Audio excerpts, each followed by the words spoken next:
para inserir-nos nesse propósito. Amém? Louvado seja o nome do Senhor.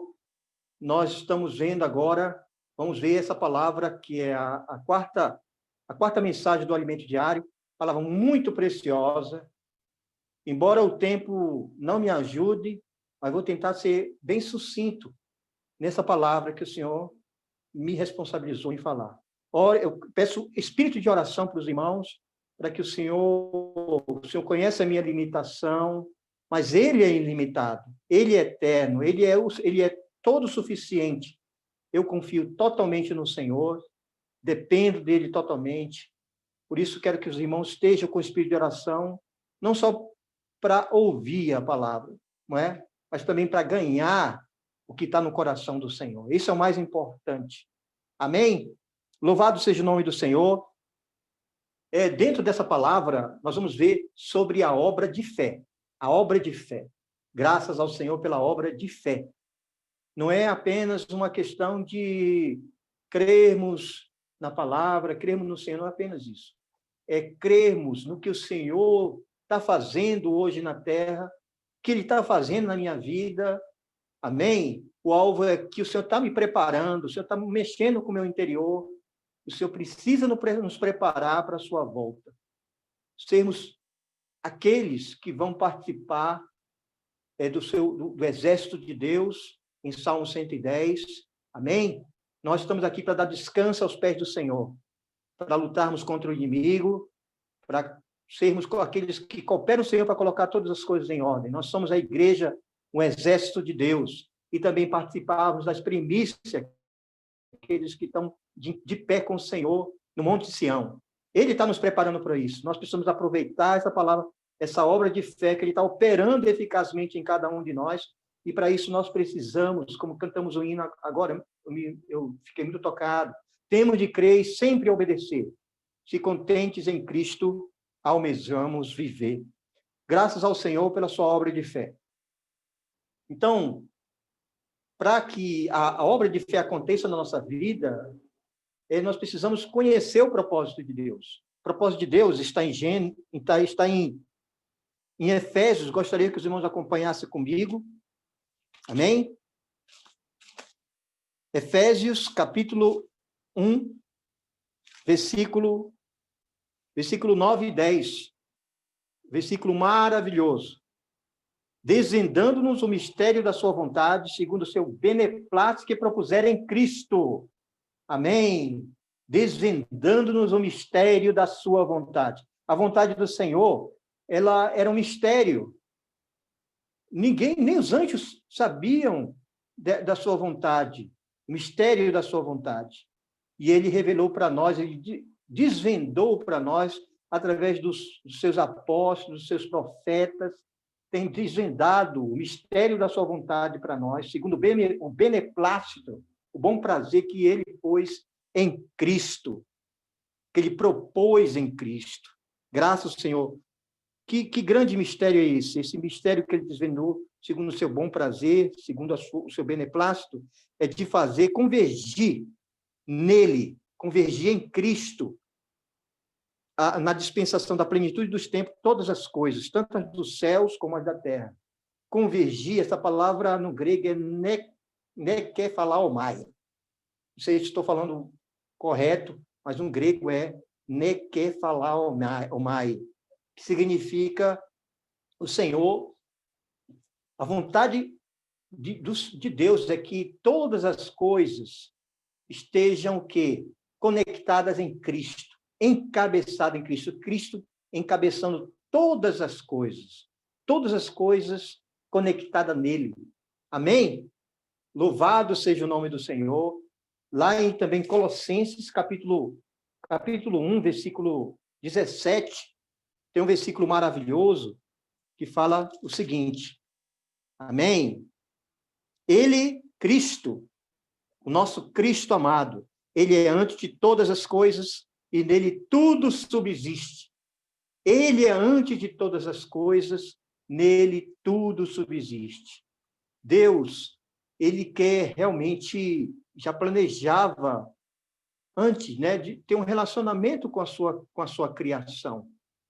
né, ter um contato, uma conexão com a sua criação, e ele precisava de um ponto de conexão, um centro nessa conexão. É como você imaginar como se fosse uma circunferência, e no meio da circunferência tem um ponto que conecta todas as coisas.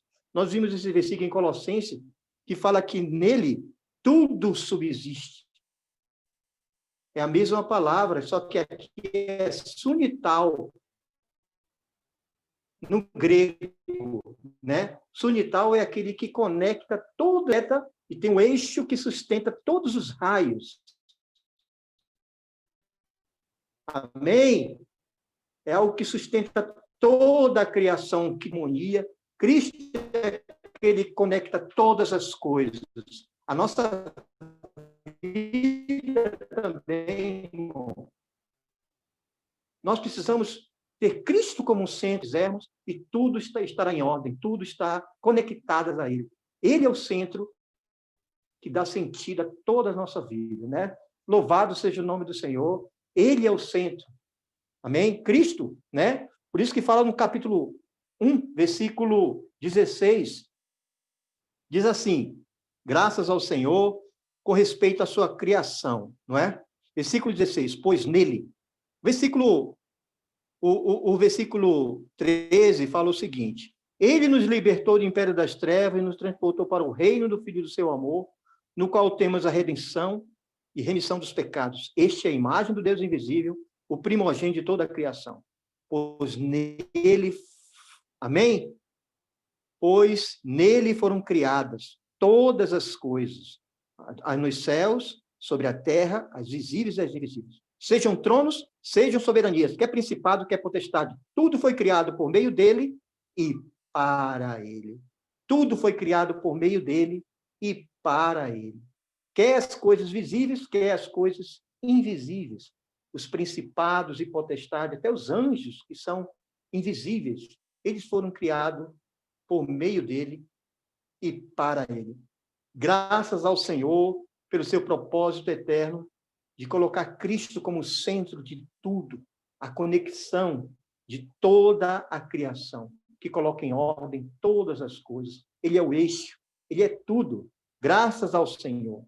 Mas teve um arcanjo, antes de ter criado o homem, foi uma das obras de criação de Deus, antes do homem, Deus criou os anjos, e entre esses anjos tinha um anjo muito sábio. Deus criou ele com muita sabedoria. Lá em Ezequiel, capítulo 28, fala da sua capacidade. Ele era muito formoso, não é? Na versão King James, fala que ele era extremamente formoso, muito capaz. E ele estava bem executando o que Deus lhe incumbia. Ele era alguém que governava no mundo de outrora, antes de Adão. Mas, por ser muito formoso e muito capaz, não é? Ele começou a se orgulhar, se tornou arrogante e já queria ser igual a Deus. Em Isaías 14 fala, Isaías 14, a partir do versículo 12, fala que ele queria ser igual a Deus. Ele queria ser como se fosse um rei adjunto de Deus para fazer essa conexão entre o Criador e a criatura.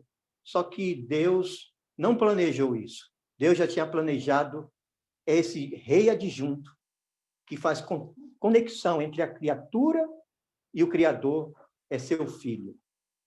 E Satanás se rebelou, porque se achava, porque era muito capaz de ter essa posição, e ele mesmo fala em Isaías que ele queria subir acima das mais altas nuvens, ser semelhante ao Altíssimo. E Deus não aceitou e ele caiu por terra. Ali, mas houve uma queda terrível ali que danificou o universo. Ou seja, ele foi o primeiro a se desconectar de Deus. E ele também levou outras pessoas a se desconectar. Os anjos, um terço dos anjos, se uniram a ele nessa rebelião. Se desconectaram de Deus. E aqui na terra tinha também a criação que Deus tinha feito antes de Adão, e essa criação também foi desconectada de Deus. Se tornaram rebeldes contra Deus, e Deus teve que julgar essa terra. Em Gênesis, eu quero ler com os irmãos rapidinho, ó Senhor Jesus, a sua palavra, em Gênesis 1, capítulo 1, versículo 1 e versículo 2, algo muito interessante. No princípio, Deus criou os céus e a terra. Nesse primeiro versículo, fala que tudo que Deus criara ali nos céus e a terra, tudo estava muito bom. Em Jó, capítulo 38, até os anjos, antes de caírem, tudo eles observe bem que tem anjos que estão bem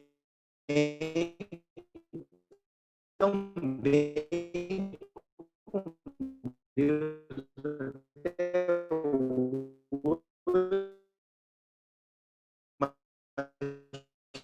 Tem um terço de anjos que caíram, mas antes de acontecer, maravilhoso, jubilavam ao ver a criação, tudo conectado. Mas no versículo 2, algo aconteceu, algo terrível aconteceu. E no versículo 2, a terra, porém, a terra, uma tradução mais precisa, fala que a terra se tornou sem forma e vazia. E havia trevas sobre a face do abismo, e o Espírito de Deus pairava por sobre as águas. Mas aqui fala que a terra, porém, se tornou sem forma e vazia, havia trevas sobre a face do abismo. Então, Deus não criou a terra para se tornar sem forma, um caos, como diz em Isaías, né? Deus não criou a terra para ser um caos, mas para ser habitada. O que causou esse caos na terra? Foi a rebelião de Lúcifer. Ele nasceu um governo paralelo, um governo clandestino, que é o império das trevas. Isso aconteceu antes da criação do homem. Ele deixou a terra um caos, por causa da sua rebelião, por causa da sua desconexão com o seu Criador. E fez também com que as criaturas se dirigam à terra. Por isso que a terra se tornou um caos, porque Deus julgou a terra, inundou toda essa terra, matou todos os seres viventes rebeldes, não é? Aí, o que acontece? Mas, graças a Deus, que Deus não desiste do seu propósito para com a terra. Diz algo maravilhoso. No versículo 2 diz o seguinte: Senhor Jesus, e o Espírito de Deus pairava por sobre as águas. O Espírito estava pairando sobre as águas, apesar de tudo estar subjugado, tudo julgado, debaixo das águas. O Espírito estava pairando, é como se estivesse chocando, esperando que algo vai acontecer. A restauração estava prestes a acontecer. E no versículo 3 em diante, eu não tenho tempo para falar toda a recriação de Deus, mas acontece a partir do versículo 3, maravilha, né? E diz que, e disse Deus, haja luz, e houve luz. Isso é o primeiro dia, e algo muito característico nessa sua recriação é que do versículo 3, no primeiro dia, segundo dia, no segundo dia não é ressaltado e viu Deus que isso era bom. Mas no primeiro Deus disse, isso é bom. Haja luz, e houve luz no primeiro dia, isso é bom. No terceiro dia houve a criação, a terra reaparecendo, né? Deus disse, apareça a porção seca, e a porção seca apareceu, e daí começou as relvas, árvores frutíferas. E Deus, no terceiro dia, diz, e viu Deus que isto era bom. O quarto dia, os luzeiros, tudo, amém? A lua para governar a noite, o sol para governar o dia, graças às estrelas, e viu Deus que isto era bom. Quinto dia, a multiplicação. E o sexto dia, houve a criação dos animais selváticos e os animais domésticos. Mas no final do sexto dia, no versículo 26, algo aconteceu. Deus fez a criação obra-prima dele. Senhor Jesus, amém? Senhor Jesus, amém? Tudo ok? Estão escutando? Amém, graças a Deus. Então, no versículo 26, fala o quê? No versículo 26, também disse Deus, façamos o homem à nossa imagem, conforme a nossa semelhança, tenha ele domínio sobre os peixes do mar, sobre as aves dos céus, sobre toda a terra, sobre todos os répteis que já estejam pela terra. Criou Deus, pois, o homem, a sua imagem, a imagem de Deus o criou. Homem e mulher os criou. E Deus os abençoou, ele disse, sede fecundos, multiplicai, enchei a terra e sujeitai, dominai sobre os peixes do mar, sobre as aves do céu e sobre todo o animal que rasteja pela terra. Deus criou o homem para governar toda a terra. Você e eu fomos feitos para governar aqui na terra, no lugar de Satanás. Ele se rebelou, mas Deus colocou você e a mim para governar essa terra por Deus e com Deus. Ó Senhor Jesus, graças ao Senhor. Por isso que no final do versículo 31 do capítulo 1, mostra como Deus ficou satisfeito. Ele disse, viu Deus tudo quanto fizera, e eis que era muito bom. Houve tarde de manhã o sexto dia. E no final do sexto dia, Deus disse, muito bom. É diferente de ele dizer, isso é bom, viu Deus que isso é bom, mas quando ele criou o homem, a sua obra-prima, a sua imagem e semelhança, amém? Ele disse, muito bom. Amém. Somos os que conquistou o coração de Deus, da sua criação. Muito bom. Graças a Deus. E no capítulo 2, por que Deus disse muito bom? Porque no versículo 2 do capítulo 2, versículo 7, olha só a diferença que nós temos dos animais. Então formou o Senhor Deus ao homem do pó da terra e soprou nas narinas o fôlego de vida. E o homem passou a ser alma vivente. Veja, a criação propriamente dita do homem é que ele foi feito à imagem e semelhança de Deus, mas veja, isso está no capítulo 1, mas no capítulo 2, versículo 7, a criação propriamente dita é que nós somos feitos do sopro de Deus. O fôlego de vida na nossa narina deu vida para esse boneco de barro, para esse homem feito do barro. E o homem passou a ser alma vivente. Amém? Nós fomos feitos do sopro de Deus. Eu queria por causa do tempo, eu queria ler com os irmãos um capítulo de Jó. Jó, capítulo 38. Senhor Jesus. Jó 38. 32, desculpa. Perdoa, irmão. 32, versículo 8, diz assim. Na verdade, há um espírito no homem, e o sopro do Todo-Poderoso o faz sábio. E no 33, 4, fala o seguinte. O Espírito de Deus me fez, e o sopro do Todo-Poderoso me dá vida. Amém, irmão? Estamos aqui porque esse sopro está continuando em nossa vida.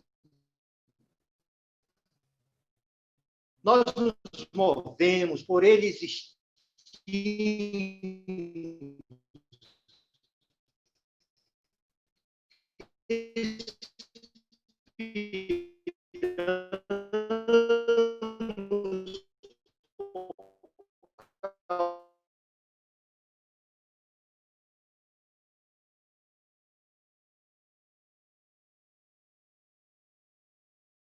Mas ele veio, não veio pelo homem. Ele veio por Eva, não é? A parte mais frágil, que Deus fez uma cooperadora, uma auxiliadora idônea, né? Mas o que aconteceu é que o Senhor, ele disse que ele colocou o homem de frente da árvore da vida, né? Eu gostaria de ler com os irmãos. Isso aqui é muito importante, irmão, ver esse ponto. No capítulo 2, versículo 9, diz o seguinte: Senhor Jesus, do solo fez o Senhor Deus brotar toda sorte de árvore, agradáveis à vista e boa para alimento. E também a árvore da vida no meio do jardim. E a árvore do conhecimento do bem e do mal. Não é? E o Senhor advertiu, não de toda a árvore podeis comer, mas da árvore do conhecimento do bem e do mal não coma, porque se comerdes, certamente morrerá. E Satanás, a serpente, ele ou seja, eu não sei, mas a serpente podia ser muito atraente para poder falar com ela, né? Então, foi falar com ela no capítulo 3, versículo 1. Ele chegou e foi fez uma pergunta para ela, né? Mas a serpente mais sagaz que todos os animais selváticos que o Senhor tinha feito, disse à mulher, é assim que Deus disse, não comereis de toda a árvore do jardim? E Eva foi dar ouvido para Satanás.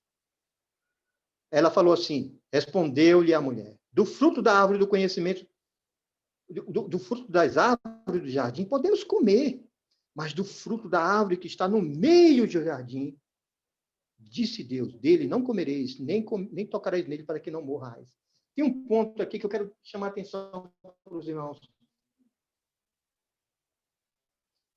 Eva já estava observando essa árvore. Satanás, ela disse, não vou comer. Ele fala uma coisa assim, respondeu, podemos comer de toda a árvore livremente, mas do fruto da árvore que está no meio do jardim. Quem realmente já estava no centro do jardim já era a árvore do conhecimento, não era a árvore da vida para ela. Quer dizer, a árvore da vida que Deus fala no capítulo 2, ele diz que no meio do jardim a árvore da vida e depois a árvore do conhecimento. Quer dizer que está no centro, é a árvore da vida. Mas quando Satanás conversou com ela, ele queria afastar ela da árvore da vida e colocar a árvore do conhecimento como no centro. Ela enfatizou a árvore no meio do jardim, que é a árvore do conhecimento do bem e do mal, não podeis nem tocareis nele. E ela já tinha sido enganada ali. Ela comeu e Satanás retrucou com ela, disse, não, certamente não morrerás, porque no dia que comeres, certamente sereis como Deus, conhecedores do bem e do mal. E ela, vendo a árvore que era boa para se comer, agradável aos olhos, comeu e deu para o seu marido. Irmão, por que eu falo nessa questão hoje? Isso foi algo terrível. Foi a desconexão do homem com Deus. Deus, ele queria que o homem comesse da árvore da vida, porque o homem foi feito para conter a vida e a natureza de Deus.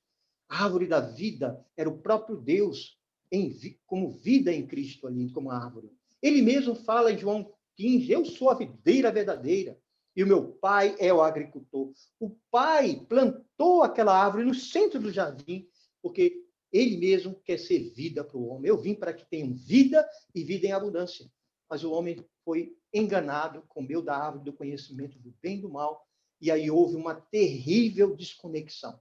O homem e a mulher se desconectou de Deus. Irmão, mas o que eu quero chamar a atenção dos irmãos, quem sentiu mais isso foi Deus. No capítulo 3, versículo 9, o Senhor faz uma pergunta para Adão. No versículo 8, eu falo o seguinte, quando ouviu a voz do Senhor, Deus, que andava no jardim, pela viração do dia, esconderam-se da presença do Senhor, Deus, o homem e a sua mulher, por entre as aves do jardim. Pela viração do dia, veja, Deus, de uma maneira física, vinha visitar o homem, pela viração do dia. Mas ele não viu Adão e Eva. E no versículo 9 diz, e chamou ao Senhor, Deus, ao homem, ele perguntou, onde estás? Essa palavra aqui é uma palavra muito forte, porque Deus, ele já estava vendo que estava perdendo o homem. Cadê o homem? Onde estás? É como Deus, e quem sentiu mais essa desconexão foi o próprio Deus. O homem já estava se escondendo de Deus. Irmãos, isso acontece muitas vezes quando nós somos ludibriados por Satanás. Nós deixamos de ver Cristo como centro da nossa vida. Somos desconectados desse Cristo maravilhoso que Deus nos apresentou como centro da nossa vida, que Ele quer conectar você, a toda a criação com Deus, e principalmente no nível muito mais da criação da criatura com Deus, do nível do espírito do homem. Um nível muito precioso, um nível muito íntimo. Deus queria ter essa conexão maravilhosa em Cristo. Só que o homem foi enganado e ele continua enganando o homem, afastando, desconectando o homem de Deus. E aí foi a tragédia da humanidade. Daí foi algo terrível que aconteceu. O homem foi desconectado de Deus. Não inteiramente, né? Mas ainda havia essa... Deus, ele pregou o evangelho, amém? No versículo 15, né? Que ele diz aleluia, no capítulo 3, versículo 15, ele faz uma promessa, pregou para Adão e Eva. Porém, inimizade entre ti e a mulher, entre a tua descendência e o seu descendente. Este te ferirá a cabeça e tu lhe ferirás o calcanhar. O descendente da mulher ferirá a cabeça da serpente. Amém? Graças ao Senhor. Um dia, Cristo vai acabar com a serpente. E isso já aconteceu. Nós estamos hoje vendo essa história no nosso tempo. Graças ao Senhor, Cristo destruiu Satanás pela obra da cruz. Em Hebreus fala que ele destruiu a morte, aquele que tem o poder da morte. Ele participou de carne e sangue para destruir. E ele destruiu na cruz. Graças ao Senhor, que na cruz o Senhor resolveu o problema do pecado, o problema da morte. E hoje temos vida em Cristo Jesus pela sua redenção na cruz. Isso é maravilhoso, irmão. Nós podemos ver nesse tempo, nós somos muito privilegiados. Mas, dando continuidade dessa desconexão, eu vou avançar um pouco, irmão, por causa do meu tempo, já está terminando. Senhor Jesus, no capítulo 6, fala dessa outra desconexão. Eu não vou me delongar muito aqui, é porque no capítulo 6 há algo terrível, né? Como se foram multiplicando os homens na terra, e nasceram filhas, vendo os filhos de Deus, que as filhas dos homens eram formosas, tomaram para si as que, entre todas, mais lhe agradaram. Então disse o Senhor, meu espírito não agirá para sempre no homem, pois este é carnal, e os seus dias serão de 120 anos. Ora, naquele tempo havia gigantes na terra, e também depois, quando os filhos de Deus possuíram as filhas dos homens, as quais lhe deram filhos, e estes foram valentes varões de renome na antiguidade. Aqui fala algo terrível, aqui uma coisa terrível, irmão. Não pense que Satanás quer fazer boa coisa com a humanidade. Ele veio, não é, para matar, roubar e destruir. João 10 fala sobre isso. O nosso bom pastor, é ele que sabe cuidar de nós. Nunca se desconecte de Deus. Busque uma real conexão com Deus. Em Salmo 23 fala algo tremendo. Salmo 23, versículo 1 diz, o Senhor é meu pastor e nada me faltará. E ele tomou Cristo como a sua segurança. No versículo 4 diz que ainda que eu ande pelo vale da sombra da morte, eu não temerei nem mal nenhum, porque tu estás comigo. Eu sou uma ovelha que agora não está dispersa. Eu sou uma ovelha que está conectada ao meu pastor. Eu quero estar mais conectado ao meu pastor. Quando estou bem conectado, nada me falta. Mas Satanás, ele vem como ladrão, ele quer roubar a sua conexão com Deus, ele quer matar você, ele quer destruir. Foi o que ele fez com a humanidade. Os anjos rebeldes, aqueles que se rebelaram, os anjos se uniram com as filhas dos homens, e houve uma mistura de anjos, metade anjo, metade homem. Uma mistura ali depravada, uma mistura de anjos com homem, algo, como é que posso dizer? Algo, né, uma aberração. Só essa palavra anjo, nefilim, no grego quer dizer depravado. Houve uma raça terrível, uma genética, que Deus não queria que isso se multiplicasse. E houve essa multiplicação. Anjos caídos promoveu violência nessa geração. E a terra estava terrível. E Deus se arrependeu de ter criado o homem. Mas tem um versículo 6 que diz, no capítulo 6, ó Senhor, no versículo... o versículo 8. Porém, Noé achou graça diante de Deus, diante do Senhor. Irmão, graças ao Senhor que no meio dessa geração depravada, essa geração horrível, Deus encontrou uma família e achou graça diante do Senhor, Noé. Né? E o Senhor teve continuidade nessa família e mandou construir uma arca. Durou 100 anos isso. Ele creu e obedeceu. O que aconteceu? O Senhor salvou uma família.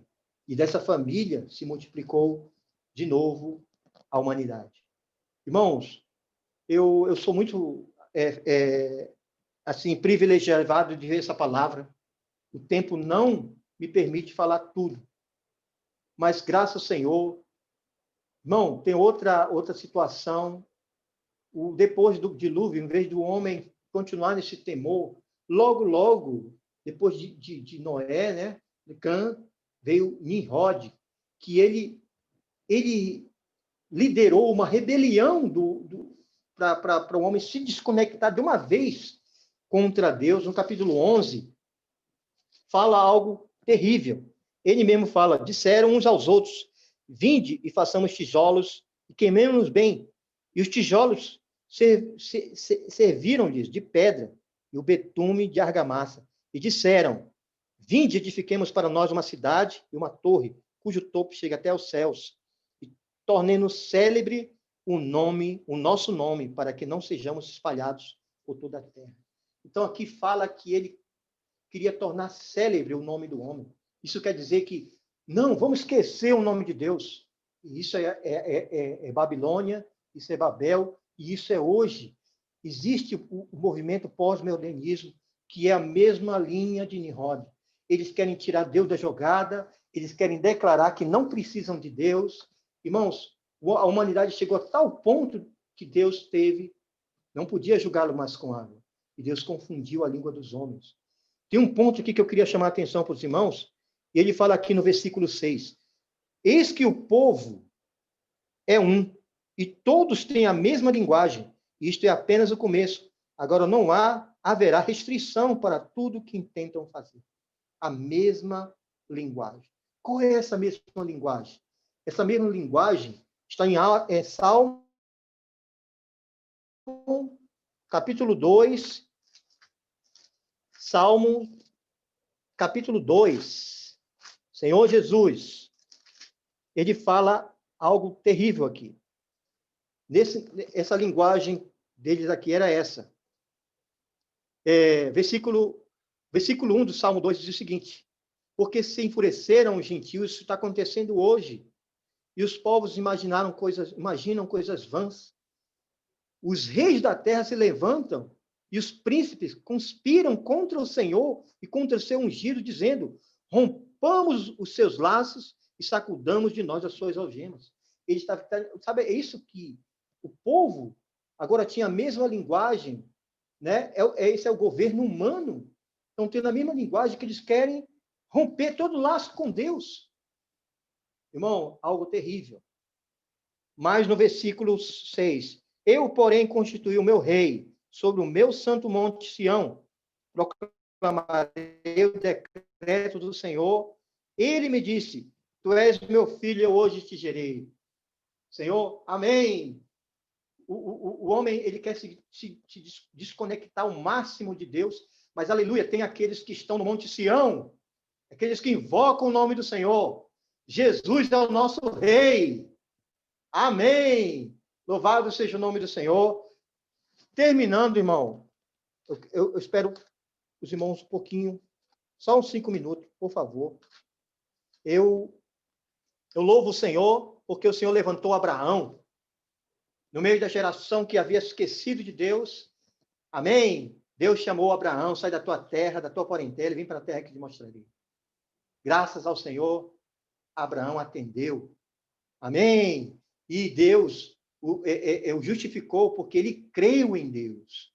Graças ao Senhor, e nós somos também os da fé. Irmão, é isso que é questão da obra de fé. No capítulo 10, para encurtar o assunto, eu queria falar mais, mas eu quero encerrar com o capítulo 10 de Romanos. Louvado seja o nome do Senhor. O Senhor, Ele é tudo para aqueles que creem. Então, no capítulo 10, o Senhor fala algo tremendo. Senhor Jesus, no versículo 4, diz o seguinte: porque o fim da lei é Cristo para a justiça de todo aquele que crê. Amém. O fim da lei é Cristo para a justiça de todo. A justiça é para aqueles que creem. Então, irmãos, não é um esforço seu para se conectar com Deus, não é esforço de você andar de joelho, uma escada enorme, como muitos fazem. Mas, irmão, não é esforço humano, é crer no que Cristo fez por nós. Aleluia! No versículo 8, fala o seguinte, no capítulo 8, diz assim: porém, que se diz? A palavra está perto de ti, na tua boca e no teu coração. Isto é a palavra da fé que pregamos. Se com tua boca confessares Jesus como seu Senhor, Jesus é o Senhor, em seu coração creres que Deus o ressuscitou dentre os mortos, ele morreu por causa dos nossos pecados, mas Deus o ressuscitou, Deus aprovou a sua obra, amém? Deus ressuscitou dentre os mortos. Se você crê que Deus ressuscitou dentre os mortos, você é salvo, serás salvo. Porque com o coração se crê para a justiça e com a boca se confessa a respeito do seu Salvador. Ele é seu Salvador. Você tem que confessar que Jesus é o Senhor da sua vida. Significa que agora, Senhor, eu não quero viver mais desconectado de Deus. Eu quero que tu seja o meu Senhor, aquele que me governa, aquele que reina sobre mim. Ele é seu Senhor. E aí, você confessando como seu Senhor, você crê com o coração que Deus citou, você é salvo. E no versículo 11, porquanto a Escritura diz, todo aquele que nele crê não será confundido. Você não é mais confundido, porque você é alguém que crê, você é da fé. Aleluia! E no versículo 12, pois não há distinção entre judeu e grego, e uma vez que o Senhor é o Senhor de todos, rico para com todos os que o invocam. Irmão, nós somos ricos. Amém? Não porque nós temos bens materiais, nós somos ricos porque nos reconectamos com aquele que é mais rico no universo. E fala aqui, irmão, rapidinho. Porque todo aquele que invocar o nome do Senhor será salvo. Como, porém, invocarão naquele em que não creram? E como crerão naquele em que nada ouviram? Como ouvirão os que não há quem pregue? E como pregarão os que não forem enviados, como está escrito? Quão formosos são os pés daqueles que anunciam coisas boas. Irmão, nós precisamos anunciar aquilo em que cremos, aquilo que nós apegamos a Cristo maravilhoso. Devemos levar essa fé para outros. Jesus é o nosso Senhor. Amém, irmãos? Que o Senhor abençoe a todos. Jesus é o Senhor.